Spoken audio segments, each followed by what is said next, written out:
Hello, and a big warm welcome to you, and welcome to the Living Aware Parenting podcast and this yummy series, which is about celebrating Aletha Solter's 80th birthday. And I am so delighted to have my dear friend and colleague, Nic Wilson. Welcome, lovely Nic. Thank you, Marion. I think it's a wonderful series. I'm very excited, actually. Yes, So I'm great excited. idea. Yeah. When I had the idea months ago, I was like, Mm. yes. Such a beautiful opportunity for us to express our gratitude for Aletha and her amazing work. So thank you for being willing All to right. join and be part Thank of you that. for having me. My pleasure. And I know we've had many conversations before, and I'm sure anyone who's listened to any podcast with me already know you. But and for anyone who doesn't know you yet, would you like to introduce yourself? Yes, thank you. So, my name is Nic Wilson. My soul's work is called Peaceful Parenting, and I have a beautiful 12-year-old girl that I have been practicing aware parenting with since she was about three and a half, four. I've been an aware parenting instructor for about 4 years, and I'm also a Marion Method Mentor as well. Yum. Mm.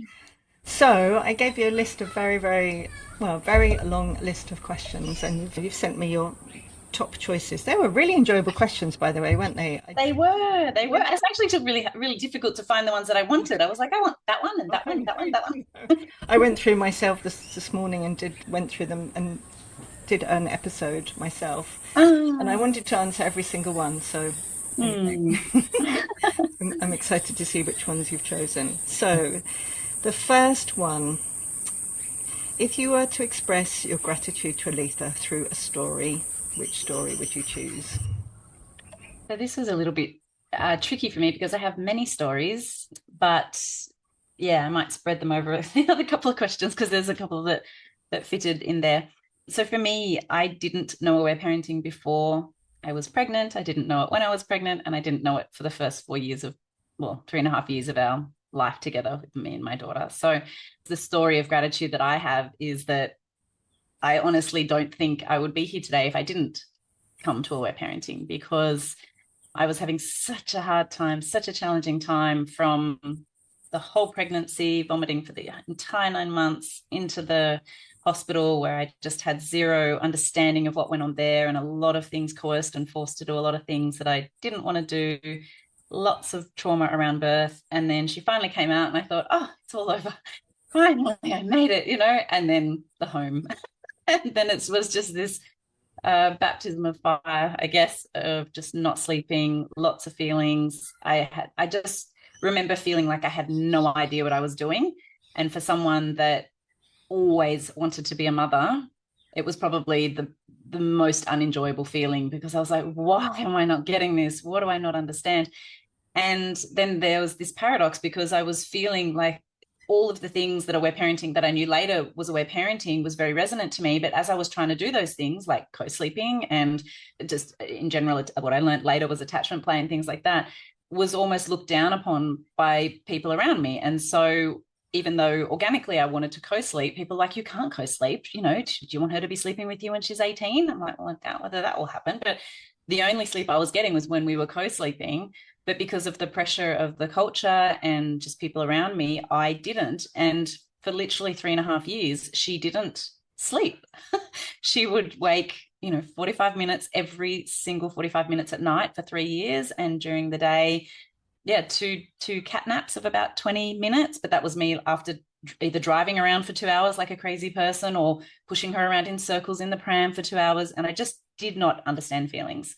And so for me, the most thing that I have to be grateful for aware parenting was just, there was this philosophy of parenting that was exactly what I knew to be true, but didn't know it at the time. That you don't know what you don't know, but then when you know it, it's like, that's it. And it was just that resonance as soon as I learned about it. And, oh, that's feelings. And, oh, that makes so much sense because, I separated early from her dad, and we moved house twice. And the constant distraction from crying. So of course, like, the feelings had nowhere to go. Of course, she wasn't going to sleep. So just, I guess that as just total gratitude for even finding aware parenting when I did, because I was really going into such a dark, deep place. And, I look back now and I have big feelings myself around not enjoying that time. And if I'd only listened to myself, or, but aware parenting really gave me that, I guess, confidence to trust myself as a parent that I did not have for 3 years. So, and then that has taken me through from the 3 years up until the 12 of just trust yourself, and trust your child, like even more trust your child, because they know, and you just get to be there to guide them rather than you having to know everything all the time. So yes, gratitude for literally saving my life at that point in time. Wow. Mm. And as you know, I've heard your story a few times now, and every time I hear it, I feel so deeply touched. And I imagine Aletha, as she listens to or watches this, will feel that too. So just, thank you. Thank Mm. you for sharing it. I'm so glad that you did come across it. I'm so glad that you're Me here. I'm too. so glad that you share this with so many other parents. And Mm. I'm sending so much love to that you back then, who had all those senses of like, oh, wanting to co-sleep and seeing the difference, and yet, of course, that the huge impact of being told by so many other people not to do that. It's really Mm. hard, isn't it? And being told, you're too attached. And it's like, what? I created this human and birthed her. Of course I'm going to be attached. No, you can't give her too much attention. No, you can't pick her up when she's crying. It was just this resonance of, thank goodness there is something out there that's scientifically backed, and it actually says these things are okay, everybody. Okay. So yeah. Yay. Yay, yay. And you have, I mean, you're going to show, I'm sure, that you have such a gorgeous relationship with your Thank daughter. So you. anyway, I'm going to look at the next one that you're going to respond to, which is, so in terms of your journey with aware parenting, are you willing to describe a pivotal moment in your aware parenting journey? Yes. So this was definitely a sleep pivotal moment, because as I said, we were not sleeping. So I was absolute zombieville for 3.5 years. Really very, very, very little sleep. And I remember that when I found aware parenting and I started to listen to feelings, and there was a lot of feelings and a lot of feelings and a lot of feelings. And I kept thinking, this isn't working. Going back to the book, going back to your courses, this isn't working. She's still crying. She's crying so much. When will the crying stop? And then I read about catch up crying and how if she hadn't had feelings listened for such a long time, there's going to be more tears. And I just remember it was probably between the 5 to 6 week mark of constant crying, constant crying. She slept through for the first night. And I just remember going, something's wrong. I think she's dead. And I would like go in like 4 or 5 times, like checking that she's still breathing. And then I would go out again, and then I would go back in. Maybe just one more check. And I didn't sleep that night either, but she slept the entire night through. And I just remember thinking, this works. This works. All right, let's dive deep. Because really at that time, all that I'd read and focused on was sleep, because I was, as soon as we fix the sleep, we can look at other things. But right now we just need to get sleep. And so that for me was just such a light bulb moment, that it's not ever linear, but it is exactly as it says. You listen to feelings, listen to feelings, calm, connected, sleep. And it's like, okay. Yeah. So yeah, that was definitely the big moment for me, the sleep through. And I acknowledge the surprise and the shock and the fear. Like, is she okay? This was so different to your experience, Yeah. what your experience had been for all of those years. So, Yeah. again, I'm sending so much love to you in your willingness, that this resonated so much with you, that you were willing to keep listening and listening, even Mm-hmm. though initially you weren't seeing that difference. I imagine you're probably seeing it in other places too, that you had enough of Yeah. kind of information to keep going, even though you weren't seeing it so much. Definitely. Yeah. I mean, I could just see in her during the day, she was always quite a happy child, but just, in and out of big feelings, but I didn't know that was what was happening. And so for me, it was just like sort of very erratic behavior.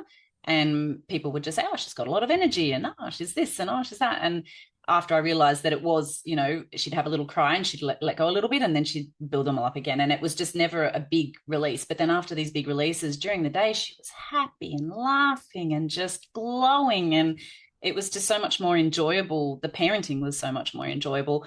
But yeah, for those first few weeks, she wasn't sleeping. And I was just like, I can see that there's definitely a change, but Yeah. when's sleep going to come? Yeah, I hear you, of course. Imagine you were desperate. Yeah. Not Yeah. imagine, yeah, that many years of that amount of small blocks. Nothingness of sleep. Yes. Yeah. And I really want to acknowledge how normal and natural that is and how big that is for so many parents. And I know you've worked with many parents too, when to first start with a child who's older and to have those accumulated feelings, and there Yes. can to be a lot of crying, and Yeah. how big that can be for everybody, and how of course that can help us connect with all kinds of painful feelings in ourselves. So And I think that was probably happening as well, that I didn't realize at the time as well, that she was crying so much. And because she had cried a lot, and I was in the beginning, and I was sort of doing everything I could to stop it, I had lots of stories about being a failure and why I didn't know what to do. And so a lot of those feelings were still there in me. And so I do remember sometimes when the crying would go on for like 2 hours, I was like, I can't take this anymore. Like and then I would distract, and then I would shame myself and pick up the guilt sticks. You're not doing it properly. And, if you never let her cry fully, you're going to have to, be a bit tougher. And, there was still that transition period for me of being able to listen really attentively and really presently for long periods of time. So probably that's why it did take a little bit longer, I mean, and I trust the time of everything, but more just in my mind, I was like, well, I'm going to start listening to feelings for 2 days, and this thing's going to be fixed, and you're going to sleep, and I'm going to sleep, and everything's going to be wonderful. And then like day after day after day, and I was like, happening here. But I do remember that I had a lot of feelings as well listening. So there might have been times when I wasn't as present as what was required at the time. yeah, and well, I also trust that she felt enough presence to keep crying. That if she hadn't felt enough presence, that she would have known by then exactly how to dissociate from. Yeah, that's true. Yeah. Thank you. That's true. That even just helped now. Yes, okay. Thanks, Marion. My pleasure. Learn that from Aletha.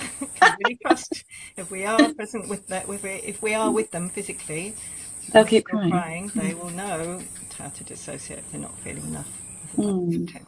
So, Thank you.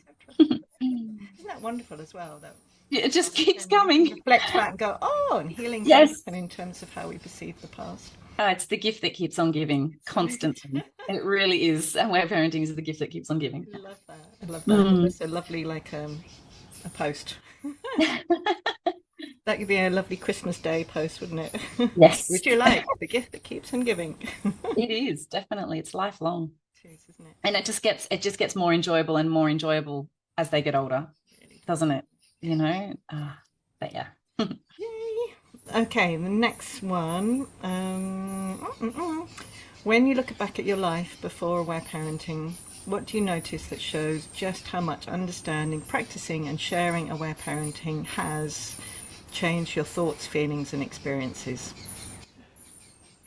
So I guess one of the biggest things for me, and also I think for a lot of parents that come to Aware Parenting, is like, how do you parent without rewards and punishments? Because I was so used to doing that up until 3.5 years of age. And of course she was a toddler then with mots of feelings. So it was like, I was like bribing, and I was like, if you do this, then I'll do that. And if I was like negotiating with this like little lawyer constantly with, trying to get things done. And when this concept of no rewards and punishments came, was just one of the biggest shifts for me, and then obviously with not having rewards and punishments and bringing attachment play in, again, that was just another big resonance for me, because I was already quite a playful parent. I always loved play, and I just didn't realize that what I was organically doing was actually something that was quite healing.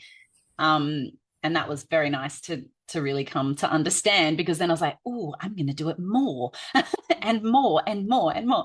So that was really fun, because I didn't like punishments. I just, there was a big conversation about smacking in our family, because she was the first grandchild.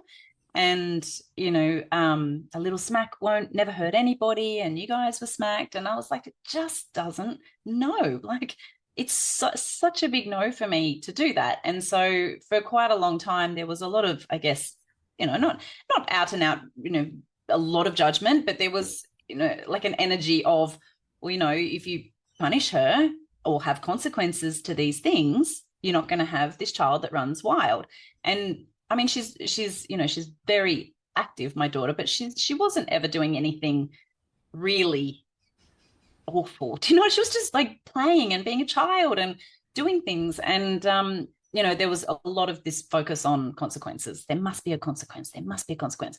And when I learned about attachment play, it was, more, because for me, the biggest thing was I don't want to disconnect from her when I have to, guide her behavior in a different way. It was more just, I don't want to be that person, and I don't want her to fear me, mainly because I was parenting by myself as well. And so I knew that for me, for her, I was her stable person, her safe person. She was with me 95% of the time. So I didn't ever want to have anything where she would fear me doing something like that, or even yelling at her. And up until that point, I did yell a lot because I had lots of feelings, and I didn't know what to do with them. And I wasn't really raised in a family where we understood feelings. I mean, the culture doesn't understand feelings, not my family, all the families. You did. Yes. So, I didn't understand my own feelings, let alone understanding hers and what was happening. But I did know that I was really upset with myself when I yelled. It wasn't working. It disconnected us a lot. We both cried a lot. It was very painful only having rewards, punishments, and yelling as my tools. And so when aware parenting came in, and I learned about loving limits, and I learned about attachment play, and I learned about listening to feelings, I was just like, oh, 3 new tools. And I like these. These are great. And it was literally the answer to everything. Everything. For me now, it has always been 80% play will fix most of the issues, and it's enjoyable. It's a much more enjoyable way to parent than punishing. So again, just that connection to self and connection to your child just never has to be broken with those sorts of power over. So yeah, that was a big shift for me, was before knowing aware parenting and after, was just having new tools that really worked and built more of a connection, not constantly having to apologize or repair and things like that. It was more just I didn't have to get to that point. So beautiful. Yeah, it was. Every day was almost an aha moment for a long time. Yeah. Oh, thank you, lovely. So next is, are you willing to share a moment when you realised that aware parenting was deeply affecting not just your parenting, but your perception of human beings? Such a nice question. I know, I chose as well. I liked them. Oh, I wonder what you said. I can't wait to listen. So for me, is just understanding that you basically can replicate aware parenting with every relationship that you have, because it works with everybody, because everybody has a little part of them, and everybody has feelings, and the feelings come out in the same way, but different from a 4-year-old to an adult. And I think just understanding that more, and your course Making Friends with Children's Feelings was massive game changer in my life, because I was like, this works with my ex-partner, this works with my parents, I understand why my dad was like that, or so there was this really big shift in the way that I responded to people in general in my life, with just a lot more compassion, less reactivity, more empathy, for understanding that if they said something unenjoyable in that moment, then it wasn't really coming from that situation. And just the way that I responded in general, I think it also gave me quite a lot of peace in my life. Just, I guess, little part of me was more like, it's not about me anymore. I get that they have big feelings, and I have big feelings too. And then I could start explaining to my 4-year-old, like, Mummy's got big feelings too. Mummy's feeling overwhelmed, or whatever I was feeling. And I'm sorry, I didn't mean to yell. That's not about you. So just this understanding that I didn't have before about how accumulated feelings work, how they show up, and how they can be released, for that beautiful calmness. So yeah, just I think that knowing that and understanding that was just bringing so much more compassion and empathy to my life that I guess I hadn't really had before. Not that I didn't have compassion for people, that doesn't sound very nice, but more just more of that understanding, and less blaming and being upset by it. Having that understanding is so life-changing, isn't it? I mean, I hear you sharing about your experience, that mine too, is like to understand children and adults in these ways, these deeply compassionate ways, is, I think, just everything's different, isn't it? Yeah. And it's, I mean, I'm going to share that later, but That's what will change the world, That's right? what will Like change. Okay, I that's what already will know change which the world. question. Wait for that one. Okay. Yes. That's what I found. I responded to one or two at the beginning, and then I was like, oh gosh, this will take a while. And then I realised that Keep actually going. I'd already answered half the other ones. Okie dokie. This is like some kind of game show or I something. I know. don't know. What is it? I'll take 10 for from 100. the Thanks. from the Yeah. 80s or 90s, and for 6 points. The of course that's more like a reward. But anyway, bum ba dum ba bum. Ah, I love this one. So, would you like to share something about what you see in your child or your relationship with them, with her, that you're confident was supported by practicing aware parenting with her? So many things. Um, as I've seen her, so she was, just before she started school was when I like, so 4, and then she went to school. She was almost 25, and I just remember seeing many, many times throughout that experience the way that she would respond to other children who were perhaps crying in the playground, or had fallen over and hurt their knee, or were missing their parents. And I just saw this little 5-year-old walk up to these other children and have the most beautiful words to share with them. She would say things like, because the teacher would be there saying, like, the teacher would, let's say a child fell over. I remember once a little boy fell over, scraped his knee, and he bawled his eyes out. And the teacher came on and just picked him up, "You're okay," and started tapping his knee. And Bella ran over and she said, "Oh, you're okay." He said, I think she said, "It's okay to cry. It's okay to cry. The crying will help you." And the teacher looked at me. This was just at drop off. And the teacher looked and she looked, and Bella said, "The crying will help you. It will help you. You keep crying. It really helps." And the teacher was just like, "Oh, that's really beautiful." And she was like doing everything to stop him crying. And then Bella was like there with a little hand on him, like very gentle, and "The crying will help you." And I just saw as she got older and older and older, the words changed and became a little bit more mature. And like, "I'm right here with you. I'm not going to leave you while you're crying." Everything that I'd said to her, and it just became her inner voice, and then what she was offering to others. And so just seeing that beautiful empathy and compassion for others, and holding that space for a child who was so young, like 6, 7, 8, 9, 10, just such a young child, to understand the beauty of what she was doing, and just being able to offer her friends that beautiful understanding. And you could really see that the children responded to in that when they were responded to in that way is very different to how they were normally responded to. And quite often they would cry more, and the kids around them would be offering water bottles and food, and Bella would go, "No, she doesn't need distraction. She doesn't need distraction. She can have that in a minute. She just needs to cry." And it's just like, oh, and you're like, I'm watching from afar, because that particular one was just after an assembly. The little girl's parents hadn't turned up. She was really sad. And, you could just see like 3 or 4 of her, "Do you want a drink? Do you want a drink? Do you want a water bottle?" And Bella was like, "No, she can have that after. She's just sad. She's just sad, and she just needs to cry." And I just, stand there looking in absolute awe of what it does. And I hear those stories from parents all the time, that the child starts repeating the exact same things. Or if I was crying, she would say to me, "Mummy, oh, your tears are so welcome." It's just like, oh, thank you. Yeah, I feel so touched hearing that, because, similarly, I've heard so many similar stories over the years. I mean, that in itself is life-changing, isn't it?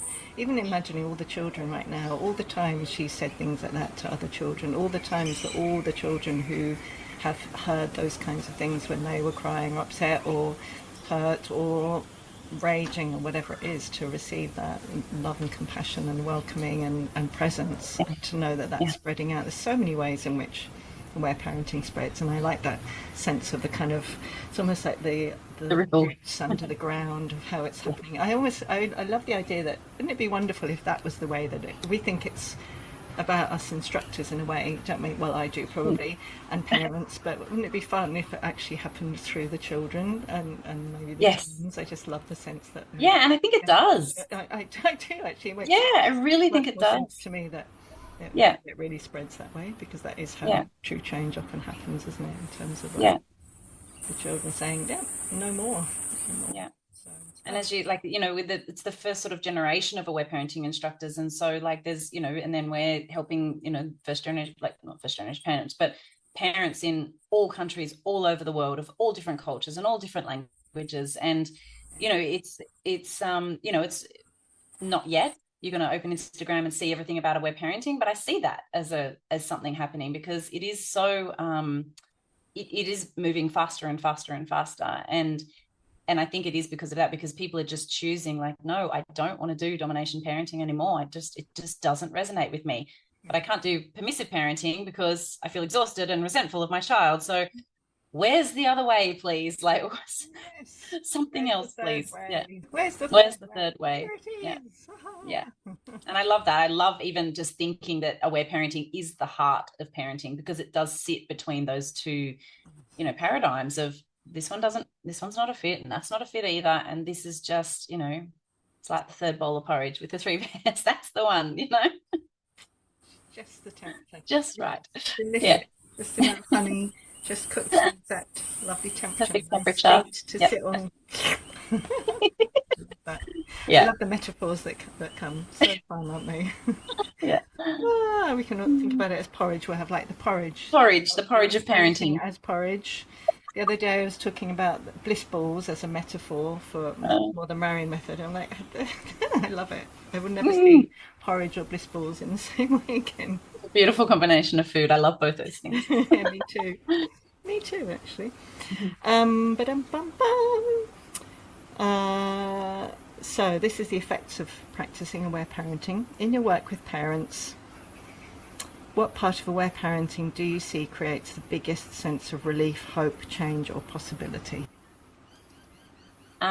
So I was between two here. I think listening to feelings is definitely one, but because I like being playful, I think when people learn about attachment play and that they have, you know, another option rather than just saying, don't do that, or let's do this, and it just becomes this kind of boring way to parent. I think learning about attachment play, not only for connection and just enjoying parenting more, but knowing that there's a specific play for this issue and there's a specific play for that issue, and something that, you know, dads can get really involved in. So it's not something that's sort of just with the mums. And, you know, quite often dads are seen as more playful, or, you know, my husband only plays, you know, I'm the one that does the thing, but my husband only plays. And it's like, yes, it's so important. The play is so important. And, you know, for mothers, knowing that that's a nice way for them to connect as well, because quite often it is the mothers that are, you know, offering the loving limits and learning about aware parenting, and then sharing that with the fathers. And the attachment play generally comes really organically for the fathers, you know, but they don't even know it. And so I think just learning that there's, you know, 9 different ways to connect with your child, and they're really healing, and they can help with sleep, and every challenge basically that you're having, there's a game for. It's just, that's exciting to me. I feel excited thinking about that I don't always have to, you know, sound like a broken record, or like all of those things that we're so used to as, oh, parenting is like this, and, you know, I know more than my child, so I have to offer all these limits and Yeah. I think it's more just like a more enjoyable way to parent. And I don't think there's any other, for me, not that I've known any other sort of parenting paradigm that really has such a play aspect to it, because, you know, it's, yeah, that's one part that really stands out to me, because it's different in that way. And I guess a lot of people do things organically, but they don't even know they're doing it. Yeah. Beautiful. I love that. I often talk about how I think for many people, before we become parents, we have this vision or dream of being with our children when they're children, and for me it's like the idea of picnics and fun. Yes. And it's not, the dream isn't like coercion and punishments. Groundhog Day. It's not, that isn't Yes. what the dream is. Where is your shoe? Why isn't your bag out? And I know there is a lot of repetitive things that happen over and over again, but actually being able to bring the joy into even those everyday things, like the putting on of the shoes or not, like with Sunny, the not putting on of the shoes, or whatever it is that we can teeth brushing, or more joy in all of those things that are actually happening every day, multiple times a day. So life-changing, isn't it? Gosh, don't we all need more? I think just about everyone needs more joy. Everybody needs more and ease and cooperation and fun. Yeah. Yeah, and the corporation's just a byproduct, isn't it? Because, you know, it's so much fun to play and things happen quicker and everything goes in flow and everybody's connected and you go out the door with a big smile on your face. And it's just such a more enjoyable way to be. Yeah. Yeah. Yes. And I really see this as one of your areas of expertise, one of your many ones, and so many posts that you share about really specific ways about getting out the door in the morning or getting to school or preparing for school. And so thank you for parents you support with that. More fun, more ease. And you're like 97 games, like you have, it's like it really is your thing, isn't it? I see one of your many things. It's a game for everything. You love. Yeah. And I love what you said there in terms of, I think it's so easy to feel really powerless as a parent, but when we have more information about understanding exactly as you said, the different types, and okay, so this is about separation, I can play separation games, these are the ones I could play. I mean, that is life changing, isn't it? Yeah, it's showing that in my one as well. I can parenting at times, practicing aware parenting, or I think any parenting can be really challenging in this culture. I think it's really not the natural. Gosh, imagine doing it without aware parenting would be. Yeah, I have done, and it's not enjoyable. You have experienced that. Having experienced both sides of that coin, Marion. The experiment. Yes. The first hand. Don't choose the earlier. No. Yeah. So I love it. And I honestly think attachment play is just one of the most powerful tools. And people are like, oh, but I don't know how to play, or I didn't have very playful parents. And you're like, well, the beauty of that is your child will generally bring the game to you. You just need to know it's a game and engage. You know, if you're willing. It's more just, you just can really trust that your child will bring you things to do, and that you don't need to have an idea for a game all the time. You know, you don't need to be like this wizard that just comes up with games all the time. It's really like, you know, your child comes and taps you on the back while you're washing dishes, and I turn around and neigh like a horse, you know, or something. She taps me again and I jump like a frog. I mean, it's just organic, you know, it's just fun, and just trust your child to bring that to you. And the beautiful thing, isn't it, it's really knowing that actually we were all playful once. Yes. Yes. We've forgotten how to play. Lost connection with that, so we're also going to actually be supported to reconnect with that more and actually experience more joy and fun and healing for us. Yeah, super healing. Yeah. Yum yum yum. Beautiful. So this one's on you and aware parenting now. What does it mean to you personally to be part of the lineage of aware parenting? I just feel very, very honoured. That was the only word that I could come up with, was just so honoured to be a part of it. And just at this time of life where parents are really looking for something else, you know, they don't want to continue in the same boring, power over dominated way. You know, they don't want to carry on, you know, generational trauma. They really want to heal themselves. They really want to heal their children, or even prevent trauma from their children. And it's just really exciting. And I just remember even only 4 years ago, and I remember you telling a story once of, you know, 20 years ago when you were trying to hand out the books and like everyone was like, oh, what's this? Even 4 years ago, people were like, what are you talking about? Like, you know, of course I'm connected to my child, you know, I don't know, whatever. And now it's like, if I share about it with somebody, people want to like, oh, really? What's that? Because I have this issue with my child. And do you think this could help? And they're just seeming to be much more open, like a lot more open and a lot more like accepting and looking for that thing that I was looking for 9 years ago, you know? And so for me, I just feel really excited by that. So yeah, for me to be a part of bringing that to the world and sharing things online and sharing my own experience with my daughter and how it's shaped our life and our connection and how it's shaping her life in her own way. Just super honored. It's the only thing that I can say is, just so incredibly happy and humbled and just very, very honored to be sharing it. Yum, yum. I totally agree. That was my exact word too. So, oh, really? Your vision of the future. When you imagine future generations benefiting from this approach, what gives you a sense of hope or excitement? Yes, I guess similar. Just parents looking for a new way. I think that's really, for me, that's something that I really am excited about, is that there is this sense of something has to shift, and maybe they don't know that aware parenting is key to that yet. But there is this, I guess, collaboration, it's not what I'm looking for, the collective sense that we're tired of the world being like this. You know, there's so many people that are bringing and sharing beautiful things for the world to remind us all that we're connected. And I think one of the main places where that starts is, what's your connection like inside your family? You know, what's your connection like with your child? What's your connection like with your parents? And then that sort of nuclear start, and then seeing how does it, you know, reach out to friends and ex-partners and aunties, and then the guy at the grocery store, and, you know, just that remembering of connection, and that everybody has a story like that, bringing that compassion. And so I just think aware parenting for me just has so many ways that it can be seen in benefiting the world, you know, not just parent and child connection, but just so many ways in connecting us as humanity again. Yeah. That sort of like village feel. Yes. Yum, yum, yum, yum. Yes, yes, yes. What is your vision for aware parenting? Seems like you might have answered some of that, but yeah, I just want it to become the mainstream way to parent. Just one, if you don't mind, just that one. Just one. Mainstream way to parent. Yep. Got it. I love that. Very clear. Yes.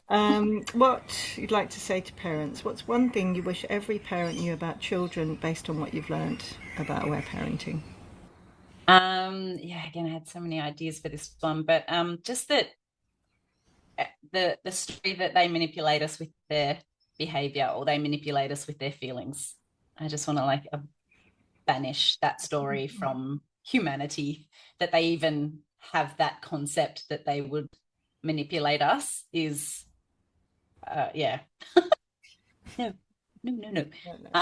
So yeah, just that, I think that's big for me. Yeah, the culture understanding feelings in a way that is, you know, really beneficial and healing, and not this idea that they could even manipulate us, even if they, you know, that they don't even have that concept of it, and it was just created so that you could do more rewards and punishments, you know. And what are we doing with rewards and punishments? We're manipulating behavior. It's the same thing, you know.